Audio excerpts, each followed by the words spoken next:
lahat. Nakakahiya man pero kailangan magsalita. Magagaling po yung mga kasama ko dito sa Entablado and masaya po ako sa MMDA sa inauguration ng ating building.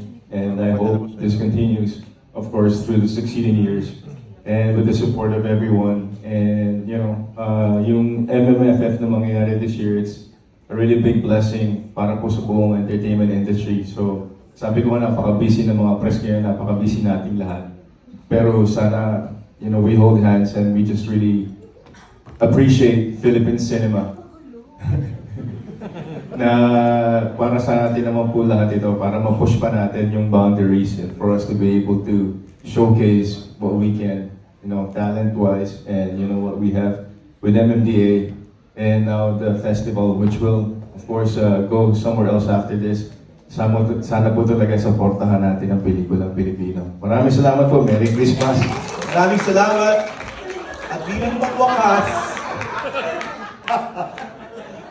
bilang pangwakas ang mananalita nila, nandito po yung ina ng laging saklolo ng Metro Film Fest, Execom. Aanin natin ang ilang mananalita, si Tabut Sanson Roa. Rodrigo.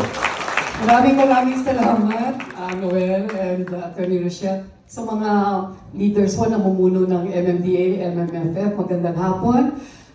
Medyo split personality po ako ngayon. Kasi ako'y inilagay dito ni Attorney Rochelle kasama ng mga artista, of course, ni Mayor, gusto po Mayor, na may dugong artista din dahil sa kanyang mga magulang.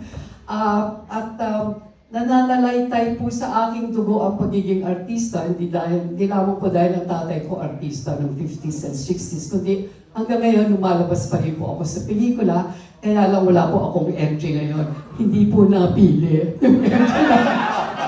So, ganun ka fair, di ba? Selection committee, yes. kasama ka sa Execom. Yeah, I had to resign from chairmanship of the selection committee kasi yung producer po nung pelikula na nagawa ko, ipinasok nila for application para wala pong conflict of interest. But it's a wonderful, wonderful choice.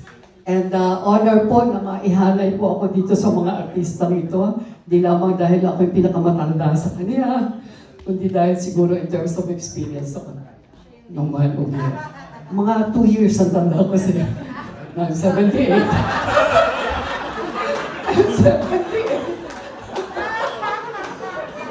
2 years ang tanda ko, okay, kasi 32 lang po ako. At maraming salamat din po. At ako po ay may karangalan na maging bahagi po ng Execom ng MMMF for maybe 20 years. Ako yata yung pinakabatanda dun sa Execom. Thank you for having me and thank you for having Mall Fund as one of the beneficiaries.